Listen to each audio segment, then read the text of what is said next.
Writers Group Halloween 2016 Part B. As you may recall, we left our local Florida's Writers Group in a bit of a pinch. "I'm calling in the reserves," Hal's ghostly friend Samuel announced loudly. Looking up, he yelled, "Edgar, we need your expertise." A small, shadowy figure appeared next to Hal and Samuel. It glanced around the room, taking in the situation, and began to quietly laugh as though enjoying some secret joke. "What has befallen you, my friend, that you have called me from my long repose?" the new spirit in the room inquired. "It would appear that these fine folks have brought a rather nasty ghost into what they call the real world," Samuel explained. All the living writers in the room were making furtive efforts to get out of the room. Two of them began trying to force the back door open. Several of the writers began trying to shift shelving units around that stood along the back wall, looking for a second avenue of escape. Nobody seemed to believe they were going to get out alive. "I'd appreciate it if you would actually do something," Hal exclaimed, glancing up at Samuel and Edgar. "You must finish his story," Edgar informed them all. "Do you have a pen and paper?" "I've got it," Dana stated, grabbing a pad of paper and a pen off the table. "What do you want me to write?"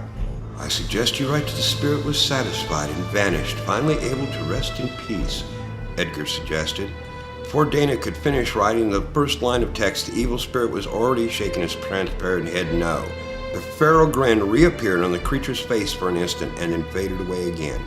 How about one of the group's moderators placed a curse on the entity and it fled in fear, Hal suggested quietly.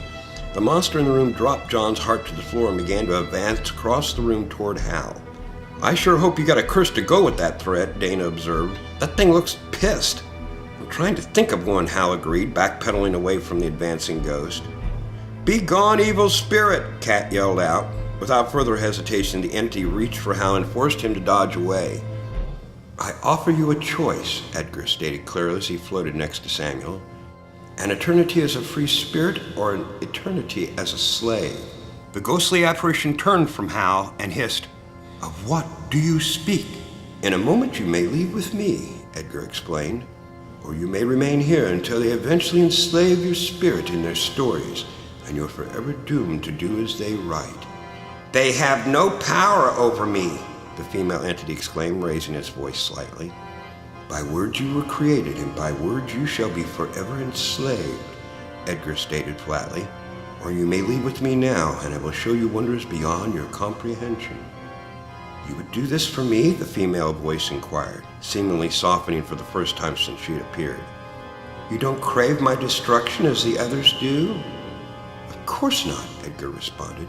"You are a miracle of the human mind, a creative result of a human imagination. I bow before the power that can create a wonder such as you. Your creator must have contained great potential before you killed him." For an instant, the destructive apparition seemed to remember the man she'd killed just moments before.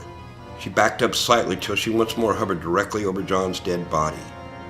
"He wasn't that good," the female spirit intoned quietly. "He was afraid of me. He took one look at me and ran out screaming. He had no imagination." Toward the end, the entity's voice seemed to fade. "What name do you go by?" Edgar asked. "I would be called Sasha," John's imagined ghost responded. For a moment, the ghost's face became truly visible. It looked remarkably sad as she stared down at the dead man on the ground before her.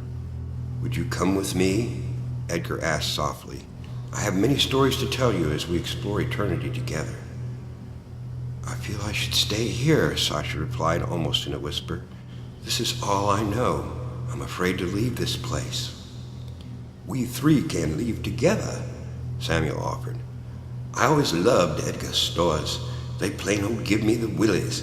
The three of us can go out and chase a comet. I hear they're a real sight to see up close."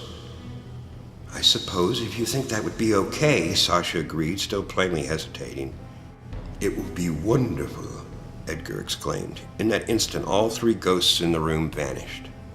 Hal pointed at John's dead body, glanced over at the great god Grotto, and asked, "Can you do something about this mess?"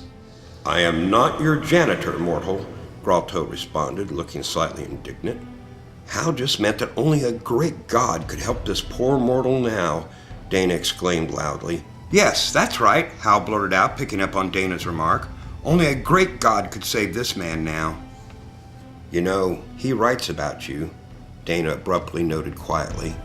Not only that, but he posts the stories online on the internet.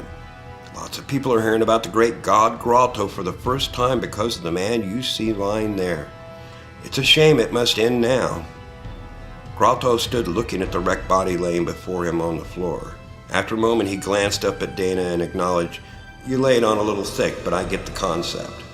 "So you're gonna help him?" Kat wondered aloud, frowning intensely. "I thought you didn't like him calling on you all the time." "I'm getting kind of used to it," Grotto observed. "It's kind of amusing seeing the messes he gets into. He set himself on fire last Halloween, stood too close to a campfire and burned most of the hair off his body." "We really don't want to know any more," Dana interrupted. "Could you please just help him before a customer comes in the door and freaks out?" "I can fix his heart, but it's gonna hurt," Grotto noted to nobody in particular. "That's fine," Hal agreed. The group's moderator hesitated for a moment and then asked, "Can you give him some imagination? He could really use some help." "If he had imagination, he wouldn't need me," Grotto observed, smiling slightly. "Besides, if he spends more time here, his vision may yet improve." "I am not coming back next Halloween if he's reading," Kat suddenly exclaimed loudly. She gave everyone a guilty look when she realized she had startled several of the already nervous riders in the room, making them jump.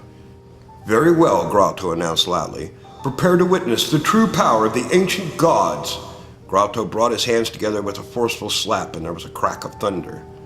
The room had instantly been returned to the way it was, just before John had walked into the room earlier, bringing Sasha with him.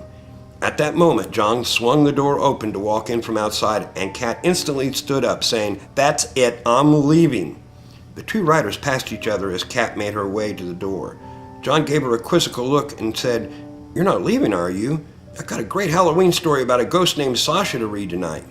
The entire group of riders stood up together and started to move toward the door.